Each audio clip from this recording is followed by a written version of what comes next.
Welcome to Gayatri competitive academy Indian history and culture. So అన్ని competitive ఎగ్జామ్స్కి civil service అలాగే group 1 group 2కి సంబంధించి నెక్స్ట్ ఆర్ఆర్బి ఎస్ఎస్సి బ్యాంకింగ్ ఇలా అన్ని కాంపిటేటివ్ ఎగ్జామ్స్కి కూడా కామన్గా ప్రిపేర్ అవ్వడేటప్పుడు సో కావాల్సిన ఫండమెంటలే మనకి ఇండియన్ హిస్టరీ అండ్ కల్చర్ సంబంధించిన సో ఇంట్రడక్షన్ అండ్ టెర్మినాలజీ పార్ట్లో కొన్ని బేసిక్ పాయింట్స్ చెప్తున్నాను.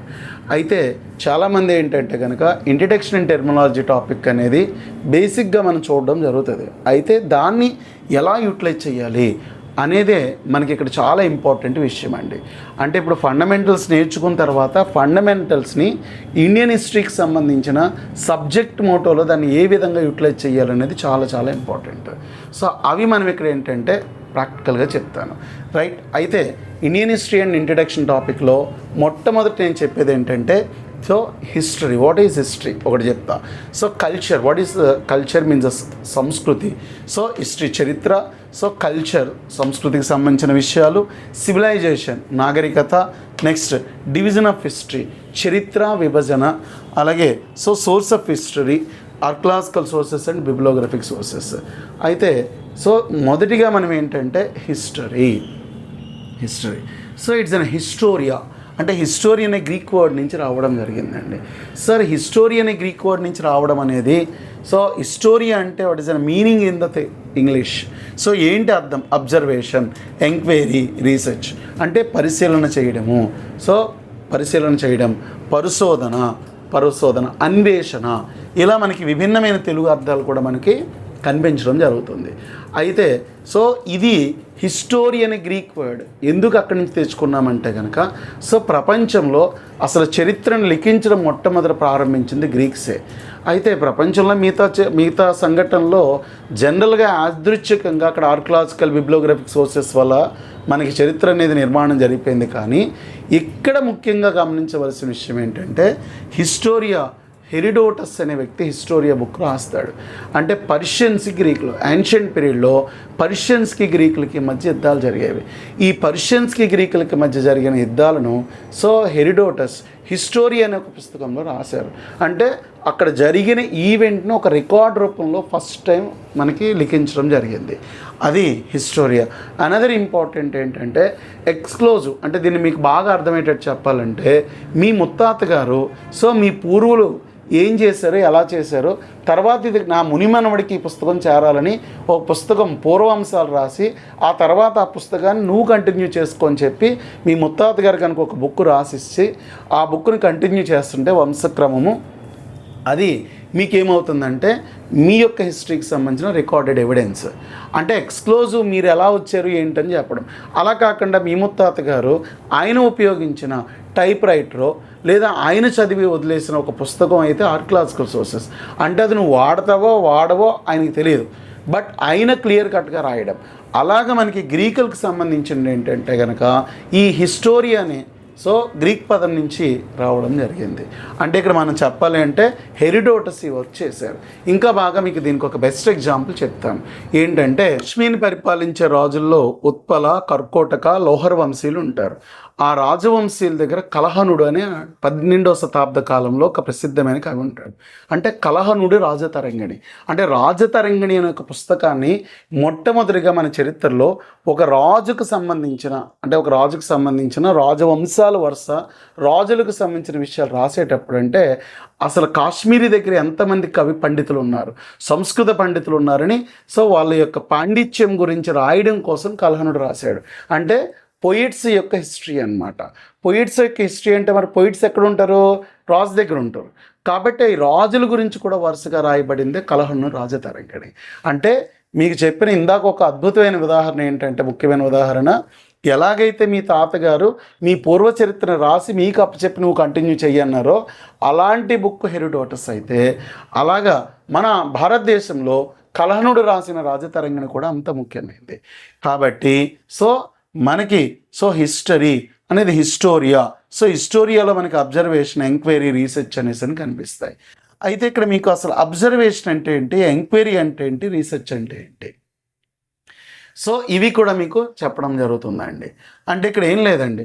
సో మీరు వెళ్తుంటే ఏదో కాయిన్ దొరికింది, అబ్జర్వేషన్, దాని మీద సింబల్స్ ఏమున్నాయి, అసలు ఈ కాయిన్ ఎప్పుడుదని ఎవరినో తెలుసుకోవడం జరిగింది. దీన్ని ఒక భూతద్దం పెట్టో దాన్ని శుభ్రంగా కడిగో చేస్తున్నారు, పరిశీలిస్తున్నారు. ఇలా ఏ విషయానైనా ఒక కాయిను, ఒక కట్టడము, ఒక పుస్తకము, ఒక సాహిత్యాంశము, ఏదో ఒక దాన్ని మనం నిరంతరము ఈ 3 ప్రక్రియలు జరుగుతూ ఉంటాయి అన్నమాట. ఇలా పరిశీలన, పరిశోధన, అన్వేషణ అంశాల యొక్క మేళవింపే మనకేమంటామంటే చరిత్ర అంటాము. సో సింపుల్గా what is history? Study of past. Okay, study of past అంటే కనుక ఆ పాస్ట్లో ఏం జరిగింది, ఆ పాస్ట్లో ఏం జరిగింది అన్నప్పుడు సో మనం చెప్తున్నాం, ఇగో ఈ పెన్ ఎవరిది, ఈ పెన్ను, సో లేదా కనుక సో ఈ గ్లాస్ ఉంది, ఈ గ్లాస్ శ్రీకృష్ణదేవరాయలు నాకు గిఫ్ట్ ఇచ్చాడు, సో శ్రీకృష్ణదేవరాయలు గిఫ్ట్ ఇచ్చాడని నేను చెప్పాను. సో మీరు నమ్ముతారంటే డెఫినెట్గా అది నమ్మరు. అంటే శ్రీకృష్ణదేవరాయలు ఇది గిఫ్ట్గా ఇచ్చారనే విషయాన్ని మీరు నమ్మరు అంటే ఆ గ్లాస్ అప్పుడుదని మీరు ఓకే చెప్పాలి. ఆ గ్లాస్ అప్పటిదని తెలియాలి అంటే కనుక సమ్ ఇంపార్టెంట్ సైంటిఫిక్ ఎవిడెన్స్ కావాలి. అంటే history is not a story, అది స్టోరీ కాదు, it is an evidence. So evidence అనేసి అంటే సోర్స్ అంటే ఆధారం అని చెప్తాము. సో ఈ సోర్సెస్ సంబంధించిన వాటిలో సో సైన్స్ సోర్సెస్ చాలా ఇంపార్టెంట్ అండి.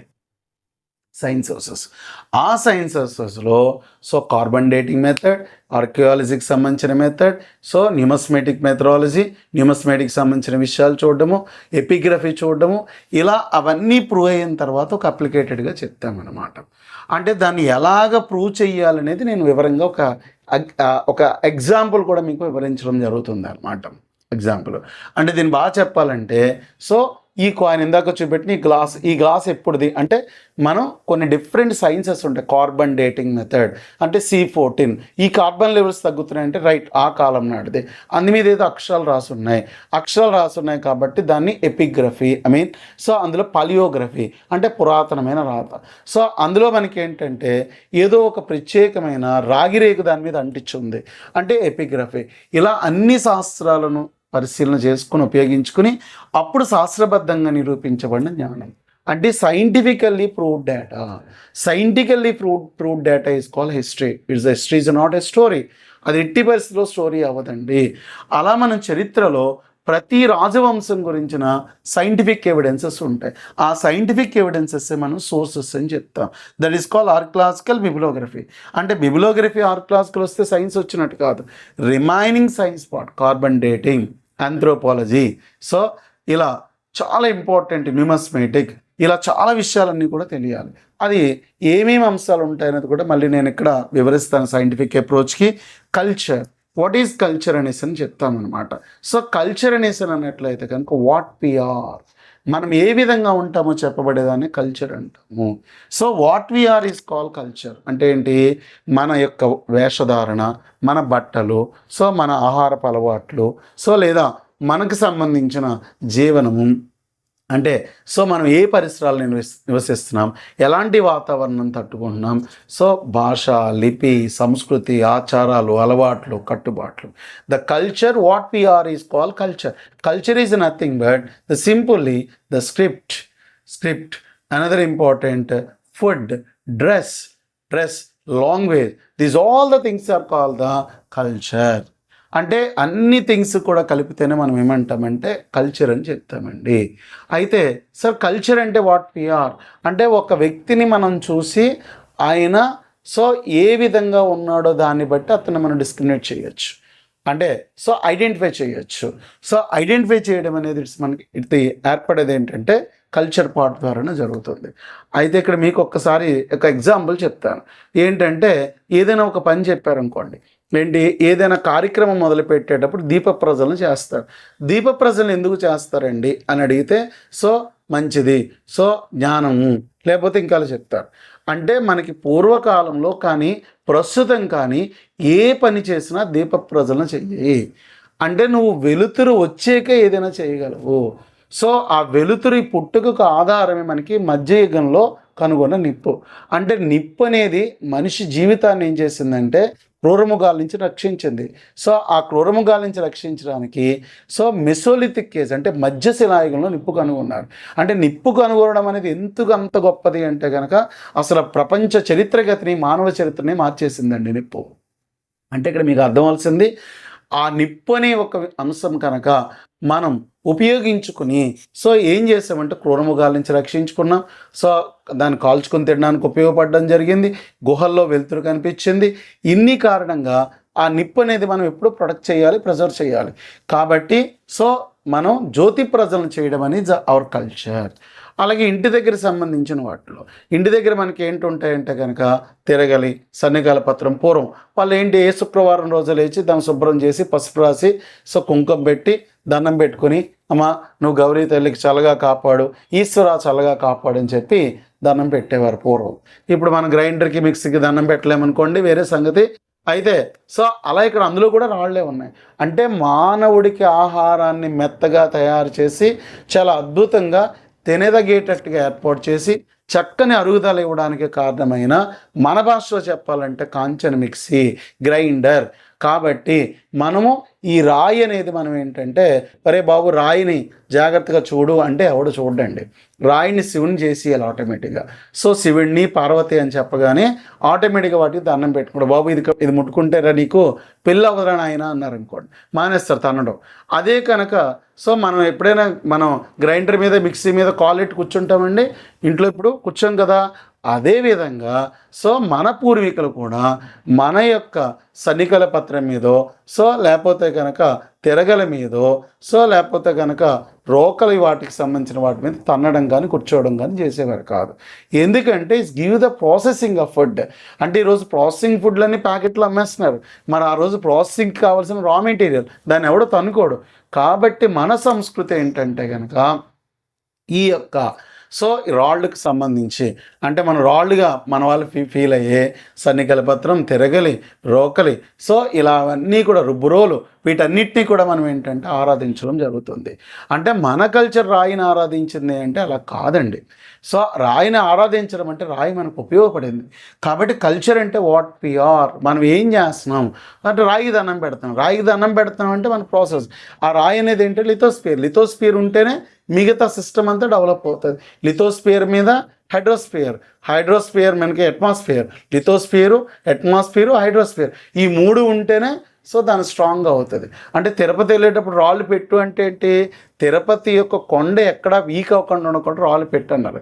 అంతే తప్ప నీ ఇల్లుకు రావాలంటే నువ్వు రాళ్ళు పెట్టంటే మనోడు పెడతాడు. అందుకు అక్కడ లిథోస్పియర్ తిరుపతి శేషాచలమడవులు కాపాడాలంటే మనం ఎక్కడి నుంచో రాళ్ళు తెచ్చేప్పుడు, అంతే తప్ప రాయి కొట్టేసి చేయమని కాదు. ఇలా మన కల్చర్లో సో చాలా విషయాలు మనకి కల్చర్లో ఉంటాయండి, అవి ముఖ్యమైనవి. Next civilization, what we are used is called the civilization. సరే మనం ఏం ఉపయోగిస్తున్నాము అంటే మనం ఏం ఉపయోగిస్తున్నాం అన్నప్పుడు ఏంటంటే కనుక ముఖ్యంగా ఏం ఉపయోగిస్తున్నాం అనేది అంటే ప్రతి ఒక్క ఇంట్లో సర్వెంట్ ఉన్నారు, వర్క్ చేస్తున్నాడు, వాచ్మ్యాన్ సో లేకపోతే కనుక గార్డియన్ అన్నీ చూస్తున్నాడు. కానీ ఒక ఇంట్లో రోబో వర్క్ చేస్తుంది. అంటే అందరికీ కామన్గా ఉండి సో అతని ఇంట్లో మాత్రం డిఫరెంట్గా వర్క్ చేసే వ్యక్తి ఉంటే అది సివిలైజేషన్. దీని వివరాలన్నీ కూడా మనకి నెక్స్ట్ క్లాస్లో ఇంకా civilisation, division of history, source of history ఉన్నాయి. మళ్ళీ ఇవన్నీ కూడా నేను ఏంటంటే అప్లికేటెడ్లో నెక్స్ట్ క్లాస్లో మనం ఏంటంటే చూడడం జరుగుతుంది. Thank you very much in Gayatri competitive academy.